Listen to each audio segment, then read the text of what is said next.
Hi folks, Russell True Results 303.com. Check out the website, link in the description box. Coming at you today with a video on Christianity, my own experiences again. I did a confessional experience and things like that. I forgot to add this one into it because I talked about a lot of other things on that video. So this one is going to be, have you argued with God lately? When's the last time you have argued with God? Did you feel guilty for it? Because last time I went to the confessional, that was something that I told him that, I feel guilty for arguing with God. And of course, the church teaches that you should be free from sin when you receive the Eucharist. So I told him, even when I go to confession, I'll receive the Eucharist the next day. And then that next week, I usually don't go just because I feel so sinful for whatever reason. And then at that time, that was after I had had an argument with God. And he I think he wanted me to explain more. So I figured he thought I was going to say something crazy, maybe something sexual or, addictions or something like that. And I just told him that I had had a disagreement and an argument with God, kind of questioned why things are happening the way they are. And he told me, that's normal. There's nothing wrong with that. The only bad thing is thinking that you're a horrible person because of it. Because we are never perfect in any way, shape, or form. So in all reality, we are not worthy to accept the body and blood of Christ. But as long as we are trying our best, going to confession, reading the Bible, trying to connect with God, that's all we can do. And this is just the devil trying to prevent us from forming that relationship and that bond and that love with God. So not to let those thoughts creep into your mind. So now then I thought about, is this in the Bible?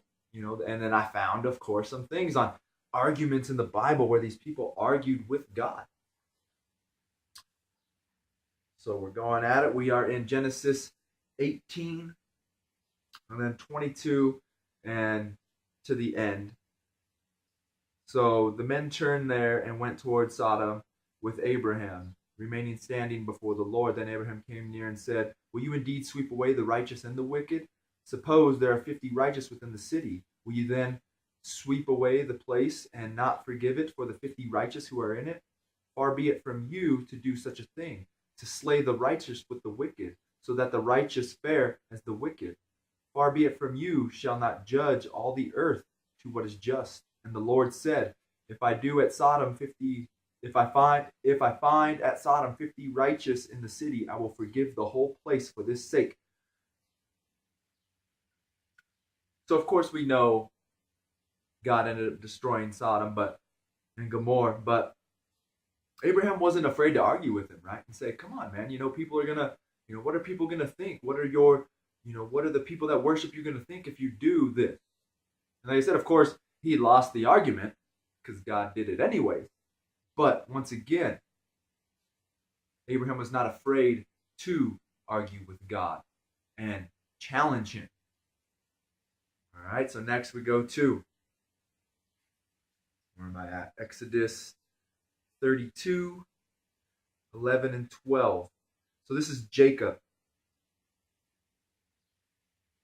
Exodus 32, it's not 11 and 12. I don't know what I'm looking at. 22. So it says, the same night he got up and took his 2 wives, his 2 maids, and his 11 children, and crossed the ford of the Jabbok, then took them and sent them across the stream, and likewise everything that he had. Jacob was left alone, and a man wrestled with him until daybreak. When the man saw that he did not prevail against Jacob, he struck him in the hip socket, and Jacob's hip was put out of joint as he wrestled with him. Then he said, let me go, for the day is breaking. But Jacob said, I will not let you go, unless you bless me. So he said to him, what is your name? And he said, Jacob. Then the man said, you shall no longer be called Jacob, but Israel, for you have striven with God and with humans and have prevailed. Then Jacob asked him, please tell me your name. But he said, why? It is not that you ask my name. And there he blessed him. So Jacob called the place Peniel, saying, for I have seen God face to face, and yet my life is preserved. So once again, this is where he wrestled with God, and he wanted the blessing. God blessed him, changed his name, made great things happen to him once he wrestled with the messenger of God, right? He wasn't afraid to speak up or stand for what he wanted. even though God was telling him something else, or there was some other message that they were trying to get across. He still said, no, this is what I believe. I stand firm for it. So, and it wasn't in a disrespectful way. There was no disrespect to God.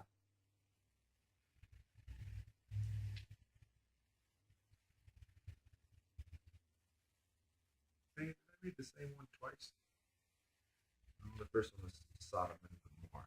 All right. So the next one is the golden calf. And this is the same thing, but with Moses. And this is after, of course, they worship the calf when they're leaving the Egypt. It said, but Moses implored the Lord his God and said, "O Lord, why does your wrath burn hot against your people when you brought out of the land of Egypt with great power and with a mighty hand?" Sorry, this is Exodus 32, 11 and 12. Why should the Egyptians say it was with evil intent that he brought them out to kill them in the mountain and to consume them with the face of the earth? Turn from your fierce wrath, change your mind, and do not bring disaster on your people. Of course, this is Abraham again, once sticking up for the people, saying, look, we are good. Yes, we have fell. Yes, we have struggled, but we are good people. And he convinced God, right? He talked with God, and he convinced him. So once again, there was nothing bad that came about this. It was good. It was good. So next we're going to go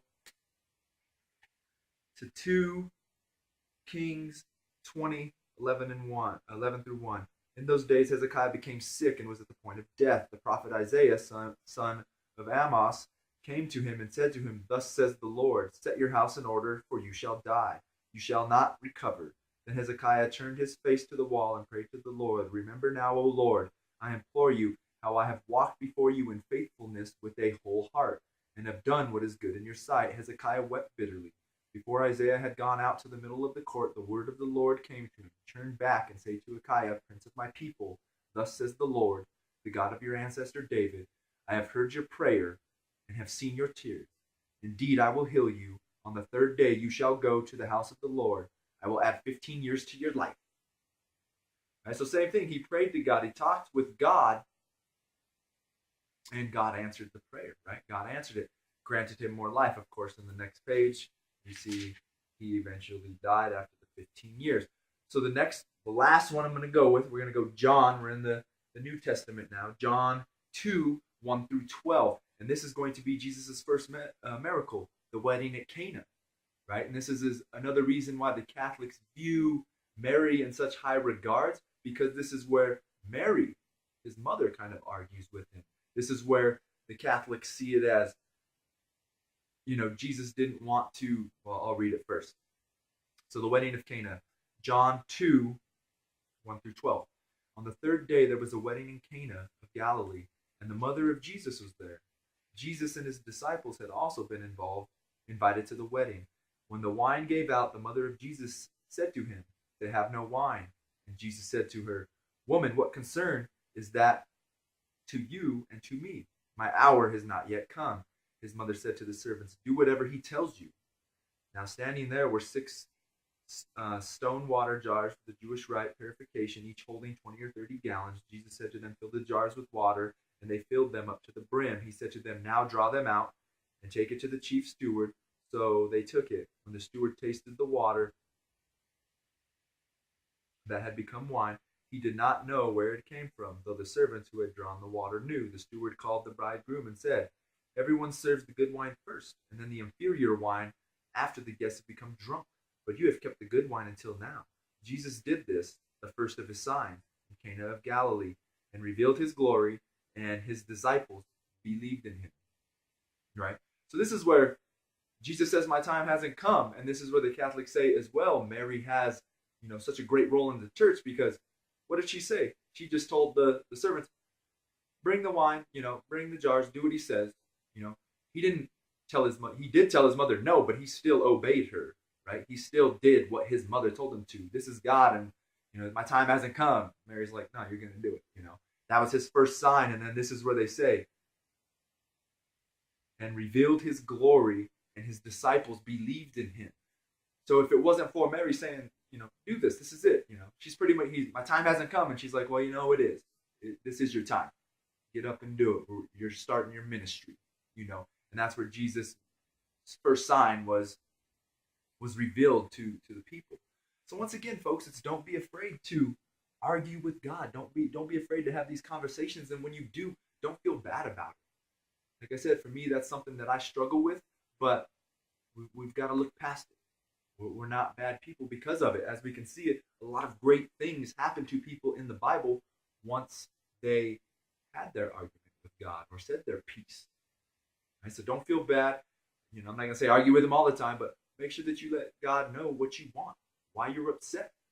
Right? They say ask and you shall receive. So we have to be willing to ask and have these hard conversations with God so we can get what we want, get what we receive, or learn our path on this earth and follow it. Once again, I hope this helped. Subscribe to the channel, share and like these videos.